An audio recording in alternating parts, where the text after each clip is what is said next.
नायाब हीरा बनाया है रब ने हर किसी को, पर चमकता वही है जो तराशने की हद से गुजर जाता है। दोस्तों सुप्रभात, नमस्कार, गुड मॉर्निंग, सत श्री अकाल और आदाब। यह है आपका अपना प्रिय आरजे आदि कश्यप मुंबई का मानुस और आपके लिए लेकर आया है आपका मन पसंद प्रोग्राम पॉजिटिव कर्मा। आज दिन है शनिवार, आप अपने परिवार के साथ आज एंजॉय कर रहे होंगे इस वीकेंड को। 17 अक्टूबर, एपिसोड नंबर है 161।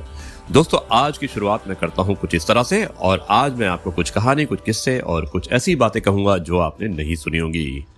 दोस्तों शुरुआत करते हैं आज के इस कार्यक्रम की। एपिसोड कर्मा एपिसोड जो है हमारा 161 है और पॉजिटिव कर्मा हमारे कार्यक्रम का नाम है।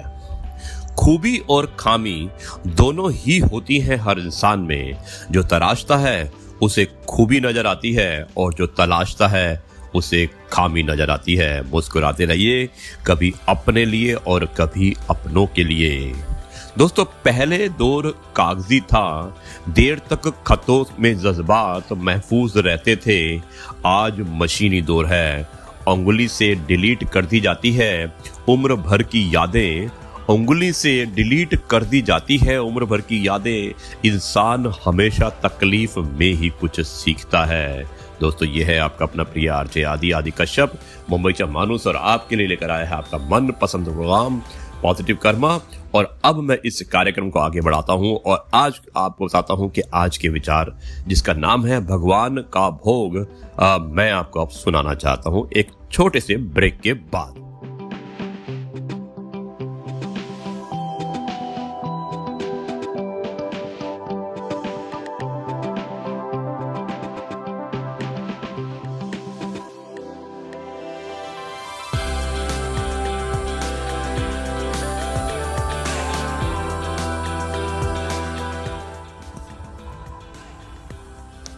जी हाँ दोस्तों, अब मैं आपको बताता हूँ आज का विचार जो इस प्रकार है और मुझे उम्मीद है कि ये विचार आपको पसंद आएगा। तो आज मैं आपको बताने वाला हूँ भगवान का भोग।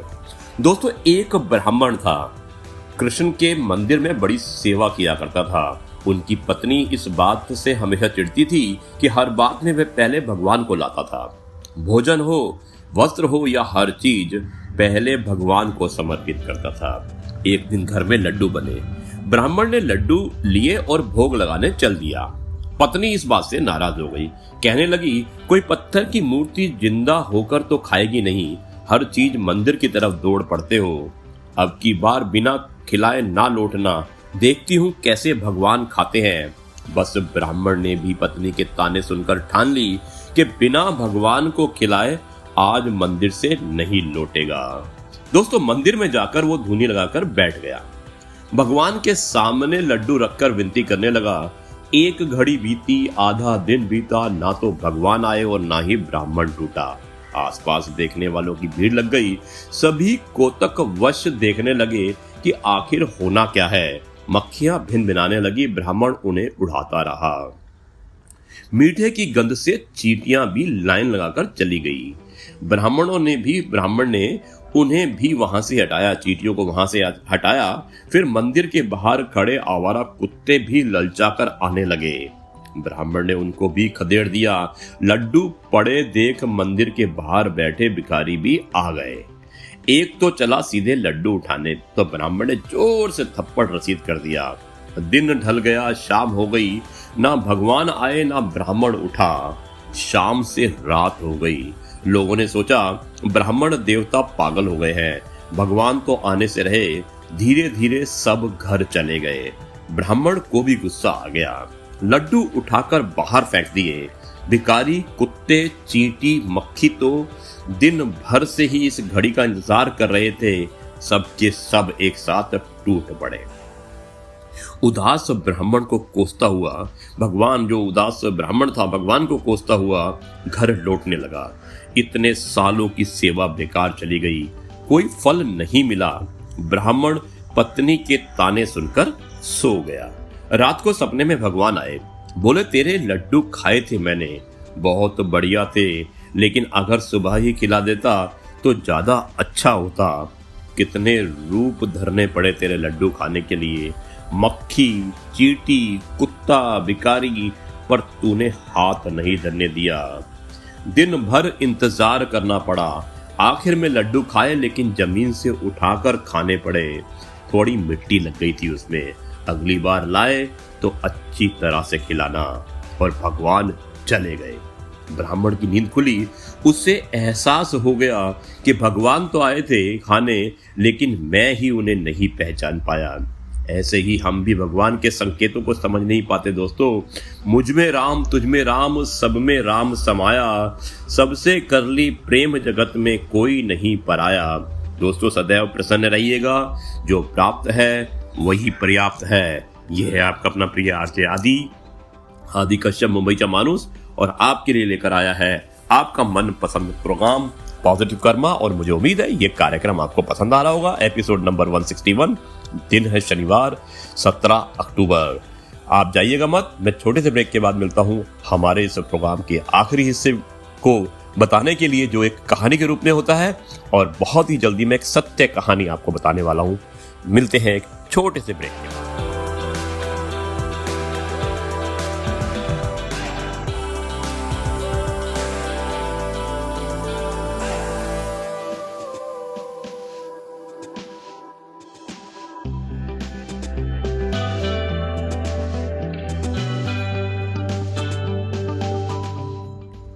जी दोस्तों, एक बार फिर आपका अपना प्रिय आरजे आदि कश्यप, मुंबई का मानुस, और आपके लिए लेकर आया है आपका मनपसंद प्रोग्राम पॉजिटिव कर्मा। आज दिन है शनिवार, यानी कि वीकेंड का दिन है। परिवार के साथ आप गुफ्तगू कर रहे होंगे, चाय पी रहे होंगे, या कुछ लोग अभी भी अपने बिस्तर पर आराम कर रहे होंगे। कोई जल्दी नहीं है, नो हरी नो वरी। आज वीकेंड है, वीकेंड को वीकेंड की तरह मनाइए। और मैं अपने कार्यक्रम को आपको सुनाता हूँ। हमारे कार्यक्रम का आखिरी हिस्सा जो कहानी होता है, और ये एक सत्य कहानी है, इसे आप ध्यान से सुनिएगा। Episode number 161, positive Karma. दोस्तों, वियतनाम विश्व का एक छोटा सा देश है जिसने अमेरिका जैसे बड़े बलशाही देश को भी झुका दिया था।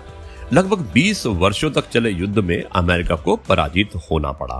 अमेरिका पर विजय के बाद वियतनाम के राष्ट्रीय अध्यक्ष ने उससे एक पत्रकार ने सवाल पूछा। अब जाहिर सी बात थी कि अगर उनसे सवाल यही होगा कि आप युद्ध कैसे जीत गए, या अमेरिका आपसे कैसे झुक गया। पर उस प्रश्न का उत्तर जो था, उसको सुनकर आप सभी हैरान रह जाएंगे और आपका भी सीना गर्व से भर जाएगा। मैं बताता हूं उसने प्रश्न का जवाब क्या दिया। दोस्तों, सभी देशों में सबसे शक्तिशाली देश अमेरिका को हराने के लिए उसने जो जवाब दिया, उसने जो कहा वहां के राष्ट्रपति ने, तो बताते हैं कि सभी देशों में सबसे शक्तिशाली देश अमेरिका को हराने के लिए मैंने एक महान व श्रेष्ठ भारतीय राजा का चरित्र पढ़ा, और उस जीवनी से मिली प्रेरणा व युद्ध नीति का प्रयोग कर हमने सरलता से विजय प्राप्त कर ली। आगे पत्रकार पूछता है, कौन थे वो महान राजा? मित्रों, ये मैं आपको बताना चाहता हूं, आपका भी सीना चौड़ा हो जाएगा और गर्व से भर जाएगा। वियतनाम के राष्ट्रीय अध्यक्ष ने खड़े होकर जवाब दिया, वो थे भारत के राजस्थान में मेवाड़ के महाराजा महाराणा प्रताप सिंह। महाराणा प्रताप सिंह का नाम लेते ही उसकी आंखों में एक वीरता भरी चमक थी। आगे उन्होंने कहा, अगर ऐसे राजा ने हमारे देश में जन्म लिया होता तो हमने सारे विश्व पर राज कर लिया होता। कुछ वर्षों के बाद उस राष्ट्रीय अध्यक्ष की मृत्यु हो गई। तो आप जानिएगा कि उसकी समाधि पर क्या लिखा था। उसमें लिखा था, यह महाराणा प्रताप के एक शिष्य की समाधि है। कालांतर में वियतनाम के विदेश मंत्री भारत के दौरे पर आए थे। पूर्व नियोजित कार्यक्रमानुसार उन्हें पहले लाल किला और बाद में गांधी जी की समाधि दिखलाई गई। ये सब दिखलाते हुए उन्होंने पूछा, मेवाड़ के महाराज महाराणा प्रताप सिंह की समाधि कहां पर है? तो भारत सरकार के अधिकारी चकित रह गए। उन्होंने वहां उदयपुर का उल्लेख किया। वियतनाम के विदेश मंत्री उदयपुर गए। वहां उन्होंने महाराणा प्रताप की समाधि के दर्शन किए। समाधि के दर्शन करने के बाद उन्होंने समाधि के पास की मिट्टी उठाई और उसे अपने बैग में भर लिया। इस प्रकार पत्रकार ने मिट्टी रखने का कारण पूछा। उन विदेश मंत्री महोदय ने कहा, यह मिट्टी शूरवीरों की है। इस मिट्टी में एक महान राजा ने जन्म लिया। ये मिट्टी मैं अपने देश की मिट्टी में मिला दूंगा, ताकि मेरे देश में भी ऐसे ही वीर पैदा हो। मेरा यह राजा केवल भारत का गर्व ना होकर संपूर्ण विश्व का गर्व होना चाहिए। दोस्तों, ये थी कहानी, एक सच्ची कहानी जो वियतनाम के राष्ट्राध्यक्ष, विदेश मंत्री हमारे महाराणा प्रताप की कितनी इज्जत करते हैं, उनकी वीरता की, उनके शौर्य की। और मुझे उम्मीद है कि शायद हमें भी जरूरत है पहचानने की अपने वीरों को, अपने आदर्श व्यक्तियों को, और उन्हें हमेशा याद रखने की। आज का यह कार्यक्रम आपको कैसा लगा आप जरूर बताइएगा। यह है आपका अपना प्रिय आरजे आदि कश्यप मुंबई से मानुस, और आपके लिए लेकर आया था आपका मनपसंद प्रोग्राम पॉजिटिव कर्मा। मैं आज मुंबई वापस आ चुका हूं और मुझे उम्मीद है कि कुछ दिन मैं मुंबई रहूंगा, तो ये कार्यक्रम यहीं से प्रसारित करूंगा। चलिए अब मैं इस कार्यक्रम को यहीं पर समाप्त करता हूं और आपसे विदा लेता हूं। कल आपसे एक बार फिर मुलाकात होगी, एक नई कहानी, नए किस्से और नई बातों के साथ। तब तक के लिए मैं आपसे कहता हूं नमस्कार, जय हिंद, वंदे मातरम, भारत माता की जय, जय भारत।